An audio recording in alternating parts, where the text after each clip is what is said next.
tem um pet em casa? E se você tem, você sabe quais plantas são tóxicas para o seu animal? Pois é, a maioria dos tutores não sabem. E é por isso que os animais acabam se intoxicando. Até porque a gente tem uma variedade de plantas em parques, em jardins e até mesmo dentro das nossas casas.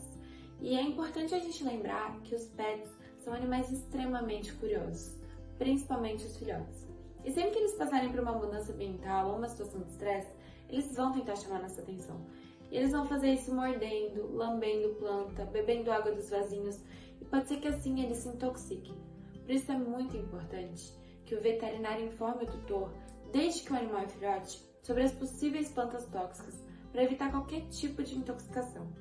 Por isso que hoje a gente vai focar na intoxicação por felinos por 3 plantas, pelo lírio da paz, pela mamona e pelo tabaco. O lírio da paz ele é uma planta ornamental muito utilizada no paisagismo de jardins e para decoração de ambientes residenciais, que é o ambiente onde o animal vive. E os gatos, principalmente, eles vão gostar de mordiscar as folhas do lírio e de beber a água do vasinho. Pode ser assim que eles se intoxicam. Já a mamona, ela não é uma planta comumente encontrada nas residências. Porém, a semente da mamona, que é o que intoxica, é muito utilizada para fazer adubos e fertilizantes. E nesses adubos e fertilizantes, eles colocam farinha de ossos, que é muito palatável e atrativo para o animal. Já o tabaco, ele também não vai ser uma planta encontrada nas residências, mas o subproduto dele sim, os cigarros, os charutos. E muitas vezes esses subprodutos, eles são aromatizados, o que atrai muito o animal e faz com que o animal faça a ingestão desses produtos e se intoxique.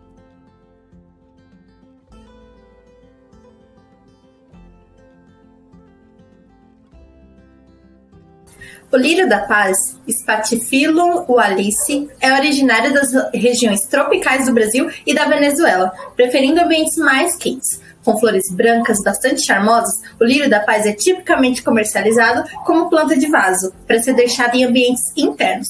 Todas as partes da planta são tóxicas: flores, estames, caule, folhas e raiz, destacando-se o fato dela possuir em grande quantidade cristais insolúveis. Esses cristais são formados por oxalato de cálcio. O grau de toxicidade varia com o tipo e quantidade presente de cristal na planta, sendo mais encontrado nas folhas. Os cristais são como pequenas flechas que, ao serem mastigadas pelo animal, liberam lipídios e posteriormente histamina, que são indutores de inflamação. São totalmente irritantes de mucosa, sendo causadores de estomatite e glossite. Além disso, a insolubilidade dos cristais pode promover a deposição no sistema urinário, danificando as células epiteliais tubulares renais, resultando em morte celular e descamação de células renais danificadas. Nas primeiras de 1 a 3 horas após a ingestão da planta, o animal pode sentir dor, irritação, cialorreia, que é a produção excessiva de saliva, mucosa avermelhada, anorexia e êmese. Depois que passa de 12 a 30 horas, o animal pode apresentar desidratação, edema intenso de mucosa oral, edema das cordas vocais, dispneia severa e edema de faringe. Depois de 3 a 7 dias, são relatados sinais de convulsão e pode até o óbito do animal.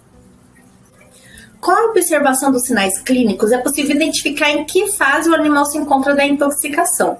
Nos exames laboratoriais é possível encontrar anemia, leucograma de estresse bem no início, azotemia, aumento da creatinina, fósforo e cálcio aumentados. A urinálise ela visa avaliar o grau de lesão renal que esses cristais causaram. É possível observar a presença de cilindros renais, células tubulares renais, isostenúria, proteinúria e glicosúria.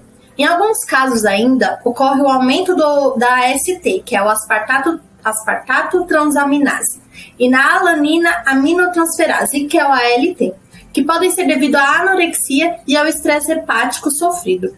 Não existe até o momento um exame padrão ouro para análise e verificação da ingestão de lírio. Portanto, as confirmações são por observação do gato ingerindo a planta, sinais clínicos, achados clínicos patológicos e lesões pós-mortem compatíveis.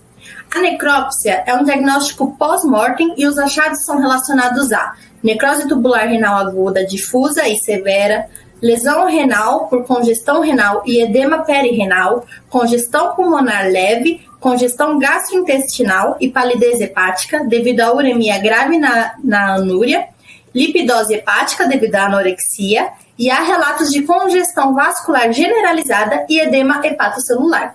Para os diagnósticos diferenciais, é possível pensar em nefrotoxinas como ácido acetil salicílico e outros anti-inflamatórios não esteroidais, zinco, ácido bórico, etileno glicol, mercúrio e antibacterianos nefrotóxicos como os aminoglicosídeos.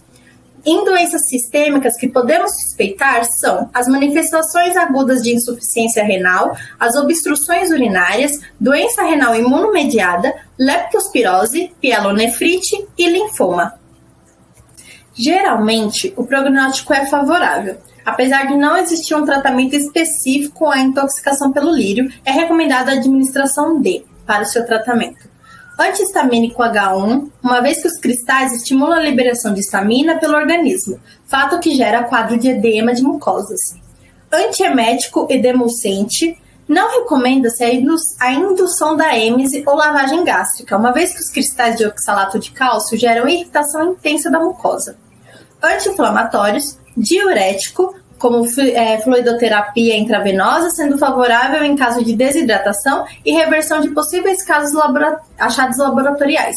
E hipnoanalgésico, como butorfanol e a dipirona para controle da dor. Apesar do tratamento ser relativamente simples, é de suma importância o diagnóstico precoce e a identificação do agente intoxicante, uma vez que tal agente causa danos renais que podem ser irreversíveis e causar o óbito do animal.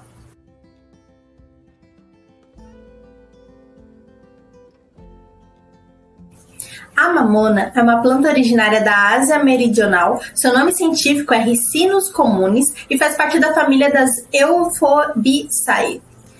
Trata-se de uma planta arbustiva com diferentes colorações de caule, folhas e cachos.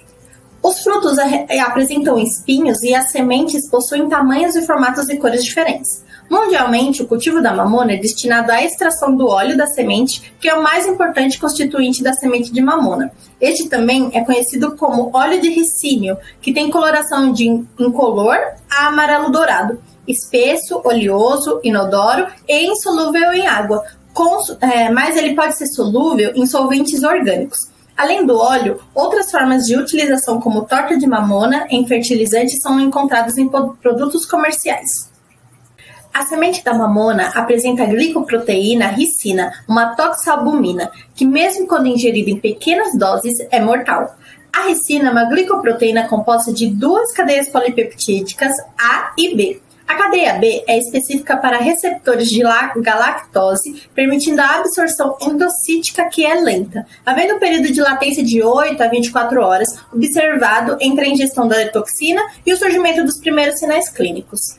A cadeia A é uma N-glicosidase, capaz de clivar a RNA ribossômico 28S, resultando em inibição irreversível da síntese proteica e eventual morte celular.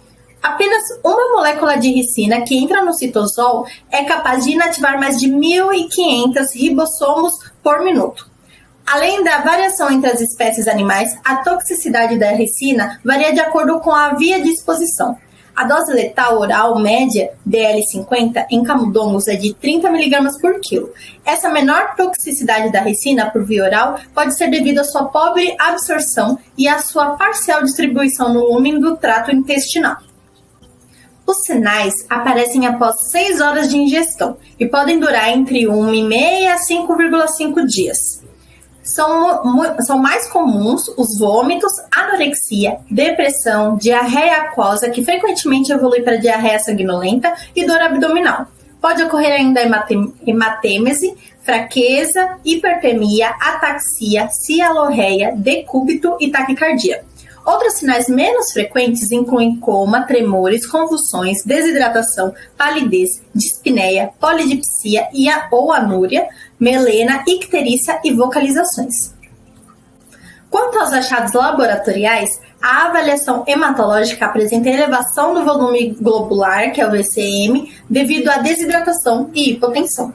O perfil bioquímico sérico pode mostrar aumento das atividades da alanina aminotransferase, ALT, e aspartato aminotransferase, AST, e das concentrações de ureia e creatinina. A necrópsia, os achados macroscópicos incluem lesões gastrointestinais com hemorragia, congestão pulmonar e um leve edema. As petequias podem apresentar petequias no pericárdio, o fígado pode estar aumentado de tamanho e congesto e pode apresentar congestão renal. A maneira mais eficaz de tratamento da intoxicação por ricina seria a aplicação de soro de animais imunizados contra a ricina. Porém, na prática, isso é inviável e não está disponível comercialmente no Brasil. O tratamento é sintomático e de suporte, onde, dependendo da situação, é indicado quando há observação de ingestão, lavagem gástrica, administração de carvão ativado, sucrafalto, que é um catártico, fluidoterapia intravenosa e terapia eletrolítica devido à desidratação, e no caso de convulsões, os benzodiazepínicos devem ser administrados por via intravenosa.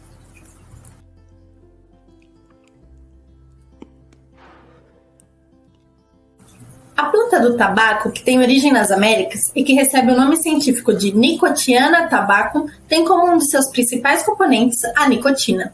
A nicotina ela é solúvel em água, é facilmente absorvida pela pele, pelas membranas mucosas e no sistema gastrointestinal, onde a absorção é bem rápida devido ao pH ácido. Após ser absorvida, a nicotina cai no sistema circulatório, ativando receptores nicotínicos presentes na região medular da adrenal, nos glândulos autônomos pré-vertebrais e paravertebrais, no sistema nervoso central, na medula espinhal, nas junções neuromusculares e quimiorreceptores na carótida e nos corpos aórticos. Ela também é classificada como agonista de receptores nicotínicos. A nicotina promove estimulação colinérgica, isto é, ela desencadeia a liberação de neurotransmissores e, devido à estimulação excessiva, ocorre dessensibilização dos receptores com bloqueio de impulsos nervosos nas junções neuromusculares por um longo período de tempo. Portanto, os sinais começam a surgir rapidamente, por volta de 15 minutos após a ingestão, sendo a náusea, salivação, vômitos e diarreia os principais sintomas. Em sua primeira fase, caso o conteúdo não seja totalmente expelido, os animais intoxicados passam a apresentar tremores, fasciculações, ataxia, fraqueza, prostração, alterações cardiorrespiratórias, entre outros. Após um período maior de exposição, na segunda fase de intoxicação, ocorre depressão do sistema nervoso central e os sinais incluem parada respiratória e paralisia muscular. O diagnóstico é realizado a partir da observação da ingestão do agente intoxicante e dos sinais clínicos, uma vez que surgem rapidamente e devem ser tratados como emergência clínica, não havendo a possibilidade, muitas vezes, de um diagnóstico laboratorial. Portanto, o tratamento varia de acordo com a fase da intoxicação que o animal se encontra. Na fase de estimulação, recomenda-se a administração de um bloqueador ganglionar do tipo não despolarizante, a mecamelamina.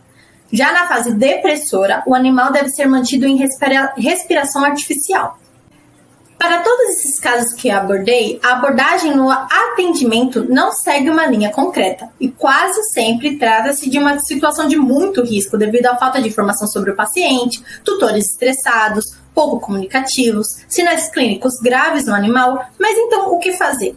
O proprietário deve ligar imediatamente à clínica veterinária e pedir orientações ao médico. Se houver observação da ingestão, trazer umas amostras da planta. Levar o animal o mais rápido possível para a consulta veterinária. Quanto ao médico veterinário, ele deve fazer uma anamnese questionando ao proprietário sobre as características do ambiente em que o animal vive, as possíveis agentes intoxicantes do local. O animal convive com crianças? Muitas vezes elas podem oferecer alimentos ou substâncias tóxicas diretamente aos animais. Houveram visitas recentes na propriedade? Possui desavenças com vizinhos? Há quanto tempo percebeu a intoxicação? Existem outros animais na residência? O animal possui alguma alergia medicamentosa ou alimentar? Quais são os hábitos do animal? Qual é a idade? Os mais jovens, eles possuem um metabolismo imaturo e uma eliminação deficiente, enquanto os mais idosos são potencialmente mais sensíveis. Qual que é o sexo do animal? Machos possuem maior capacidade de biotransformação do que as fêmeas. Qual que é o histórico médico, as doenças anteriores ou as atuais que podem agravar a condição da intoxicação? Qual que é o status vacinal? Tem doenças causadas por falha vacinal que podem mimetizar os sinais de uma variedade de toxicoses. E o mais importante, no exame físico deve ser feita a palpação abdominal. Ele sente dor? qual é a frequência respiratória, a frequência cardíaca, e é importante fazer uma boa avaliação neurológica. Mas o melhor é a prevenção.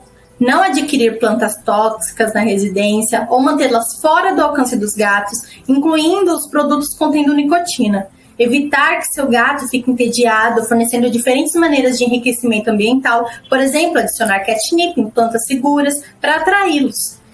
Utilizar fertilizantes para jardins que não apresentem substâncias tóxicas, como é o caso da torta de mamona. Supervisionar sempre que possível o seu animal. E educação sobre as intoxicações por plantas em gatos é muito importante. Muito obrigada!